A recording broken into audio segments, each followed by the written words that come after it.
One thing that we definitely decided after coming back is that we will be returning to Britain and we will not be leaving it 11 years this time.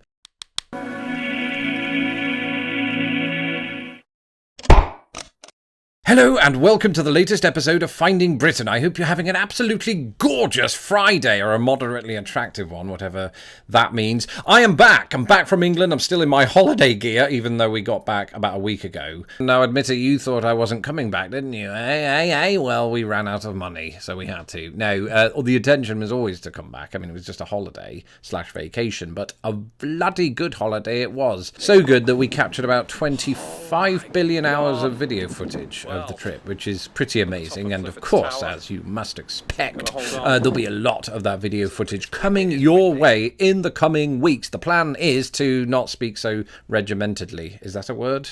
Should be. The plan is to, well, unleash these videos onto you, at you, over the next few weeks. And, we've already got a schedule laid out. Basically, it's going to work like this. On Sundays, for the foreseeable future, we're going to be putting out Finding Britain videos of our exploits around England. And that's going to be really fascinating, I'm sure, for everybody to watch my holiday videos. You know, the first time in my life I could possibly say that. It's been a whirlwind of a few weeks, no doubt about it. As you saw, we took off and landed at Heathrow. We didn't take off from Heathrow and land at Heathrow. That'd be really weird and poor scheduling on Heathrow's part. But we landed there having taken off from Chicago. So really boring in the middle, just an ocean. You know, I saw an iceberg. That's about it. And from there, we didn't stop running. We didn't run. We caught the train a lot. That was good. You saw that too. So lots of monumental things happened thereafter. Now, I don't want to give away too much right now, but I just wanted to say that, yes, we are back in the country. But there were so many things that occurred while we were there. And like I said, we caught a lot of that on video. Some of it was observational stuff, like how has England changed since we've been away? I'm not going to answer that right now. You're going to have to be patient. There is going to be a video on that. We're going to also do a video on the things we brought back, you know, and not just memories, but actually tangible stuff that we could get through customs. A lot of liquids had to stay, unfortunately, which is very unfortunate given the prize collection of urine that I found in York. I don't know why I said that. I don't know what, because it was Oxford where we got the urine. You know, you're going to hear about friends and family and buildings that were 1,000 years old. You're going to hear about hill climbing and cheese rolling and greenery and just more greenery. Lots of greenery, actually. Lots of Tudor buildings. Right, so you're going to see a lot of that over the coming weeks. How am I? How am I since I've returned? It's weird, you know. Obviously, going back to England after 11 years, having not been there, is weird in itself. And again, you'll get to learn more about what I discovered along the way. But coming back to America afterward, it feels like I've learned something about myself, or I've relearned something about myself that I'd forgotten, and I'm not really sure what it is. I'm trying to put my finger on it. I was standing at the train station here in Chicago the other day, just watching everybody really busily walk past and be on their phones and be talking about the business transactions that they've just secured with their client. And I just thought, wow, while we were in the Cotswolds, you didn't really hear any of that. I mean, understandably. And it just sort of reminded me of that part of my brain that sort of requires a slower pace of life and a more peaceful one in many respects. And so I think that when I got back, I just sort of started seeing all these things about Chicago life anyway. Never mind American life, because that's obviously very varied depending on where you live. But here in Chicago, things are quite busy, quite loud, quite fast and all of that. And with the exception of London, we didn't really get any of that. I will say that when we were in places like York and Oxford, the busyness was around people on bikes. You know, they were going really fast actually, frighteningly fast at times. If you were walking in a sort of alleyway or whatever and they come zooming past you, because they can. It's culturally ingrained to do that over there, whereas if you cycle in Chicago, that's not how you say that, then you're going to be fine. Nobody's going too fast, you know, on the Lakeshore Trail. So that was something I noticed. I might add that to the list when I make the video of things that I remember being different between the two countries. That's coming anyway. Something else I noticed while I was over there is England itself hasn't changed to a great degree, but I've changed, I think. I've grown up, you know. You don't really get evidence of that in these videos, admittedly, but I have in the real world grown up. You know, I've done all of my growing up, or most of it, here in America. I've gotten a job. I've said the word gotten, which I've never done before. I've done other things like cultivate friendships that are sort of, I don't know where I'm going with this. So I've not grown up that much, actually, but I've grown up enough to where it was noticeable going back there and meeting with old friends who knew me as this immature before. Not, I mean, that's their words, not mine. The other way round, my words, not theirs. It was just sort of, it was kind of pleasant, really, because, you know, in my 20s and before is when I was living in England, and you had all these sort of anxieties, of course, being that age, and I didn't have any of those. I had all the sort of carefree nature of being in your mid to late 30s, which is what I am. It was more about enjoying the moment rather than thinking, is this t-shirt okay for this situation? You know, because my t-shirts never are. But I'm okay with that. I've sort of, I've accepted that as part of my life now.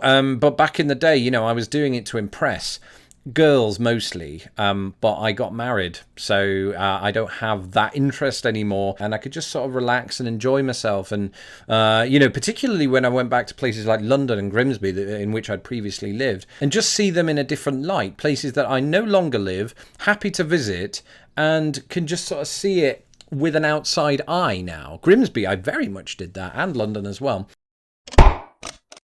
Again, there's more of that coming in the pipeline. I mean, not in a literal pipeline. The echo would just be absurd. But there's more of that coming actually this Sunday, because this Sunday I'm going to bring to you my visit to Grimsby. You're going to see that televisually through the internet. Is it television what you watch me on? I mean, it's not really, is it? It's getting sidetracked now. I'm bloody excited to bring that to you. My hometown, the place that influenced who I am. You know, that you can blame Grimsby for what you've got right here. So just bear that in mind as you're watching the video. I've missed all of you. That might sound strange, given that I don't know you fully. And I know that I did put videos out while I was gone, but I didn't have as much time as I would have liked to have checked the comments and interacted with a lot of you. We did, though, meet one of you in Oxford. Sue, hello. It was great meeting you in the street on the way to the train station. We were in mutual need of train travel at that moment, in that early part of the morning. And so I apologise for how I looked that day, but that's just how I look.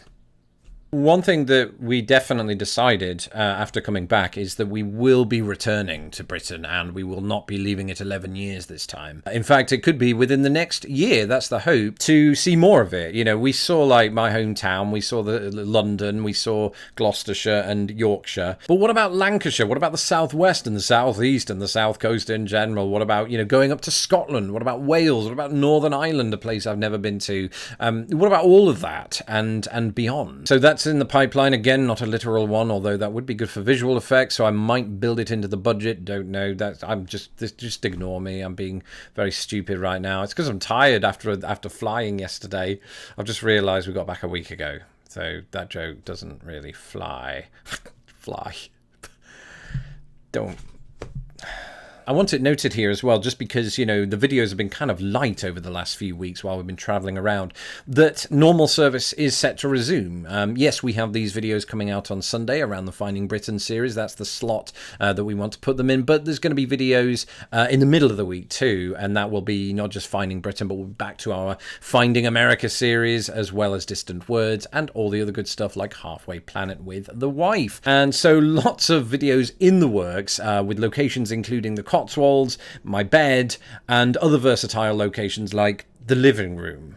So you get to come on holiday with me on Sundays, and you get to come to my house in the middle of the week, not literally. That's not an open invitation. Okay, that's it. Just wanted to check in with all of you, make sure you're still around. I've got to go unpack now. I actually do mean that, even though it has been a week. And then massive editing project is on in the next few days, because it's coming. Alright, about 1 minute away from my house.